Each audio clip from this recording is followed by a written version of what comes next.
की मौत के मामले में अब जांच ने नया मोड़ ले लिया है। देखिए, सीबीआई ने इस केस में पॉक्सो एक्ट की धारा 4 और 6 जोड़ने का फैसला किया है और इसकी जानकारी मजिस्ट्रेट कोर्ट को दे दी गई है। कोर्ट की अनुमति मिलते ही सीबीआई के केस में पॉक्सो एक्ट लागू हो जाएगा, जिसके बाद इस मामले की सुनवाई पॉक्सो कोर्ट में होगी। गौरतलब है कि राज्य सरकार की सिफारिश पर जब सीबीआई ने 12 फरवरी को यह केस अपने हाथ में लिया था, तब इसमें पॉक्सो एक्ट की धाराएं नहीं लगाई गई थी। उस समय छात्रा को जबरन रोकने, हत्या के प्रयास, चोट पहुंचाने और कई तरह के गंभीर धाराओं में केस दर्ज किया था। अब पॉक्सो एक्ट जुड़ने से मामले की जांच और कानूनी कार्रवाई और भी सख्त हो सकती है। वहीं इन धाराओं के तहत ही पटना पुलिस ने भी चित्रगुप्त नगर थाने में छात्रा के पिता के बयान पर 9 जनवरी को केस दर्ज किया था।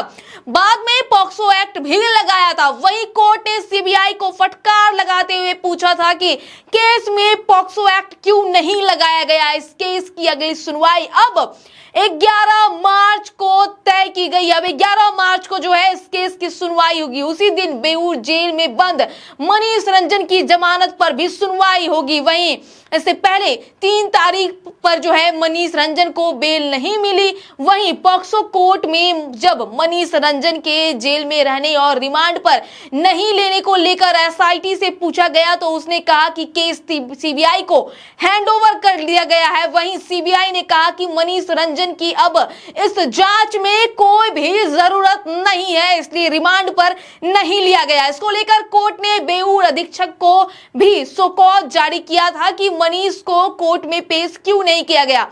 वहीं आपको बता दें कि 16 जनवरी को छात्रा की पोस्टमार्टम रिपोर्ट सामने आई, जिसमें यौन हिंसा की संभावना से इनकार नहीं किया गया। इसके बाद मामले की जांच एसआईटी को सौंप दी गई। वहीं 24 जनवरी को एफएसएल की रिपोर्ट आई और जिसमें छात्रा के कपड़ों पर स्पर्म मिलने की पुष्टि हुई। इस खुलासे के बाद पटना, जहानाबाद से लेकर दिल्ली तक विरोध प्रदर्शन शुरू हो गया।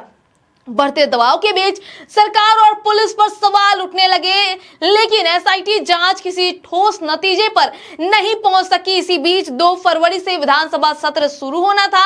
ऐसे में 31 जनवरी को बिहार सरकार ने इस मामले को जो है सीबीआई को देने का सिफारिश किया। इसके साथ ही सीबीआई ने ये मामला टेक ओवर कर लिया। सीबीआई जो है एसआईटी की ही तरह जांच करने लगी। जहां एसआईटी पहले जांच कर रही थी, जहां छात्रा के घर जा रही थी, पटना में जांच कर रही थी, उसी तर्ज पर जो है पहले देखा गया कि सीबीआई जो है लगातार एक्शन मोड में नजर आई। 3 बार जहानाबाद गई, शंभूगढ़ हॉस्टल गई, प्रभात मेमोरियल हॉस्पिटल गई, सभी से बयान लिए, सभी के बयान दर्ज किए, चाहे वो अधिकारी हो, हॉस्पिटल के जो डॉक्टर्स हो या घर के परिजन हो, सबसे बयान दर्ज करने के बाद अभी भी सीबीआई जो है कोई भी ठोस नतीजे पर नहीं पहुंच पाई है। कहा जा रहा है कि एसआईटी की तरह ही सीबीआई जांच कर रही है और अभी तक सीबीआई भी कोई ठोस सबूत पर नहीं पहुंच पाई है, मुख्य आरोपी को नहीं पकड़ पाई है।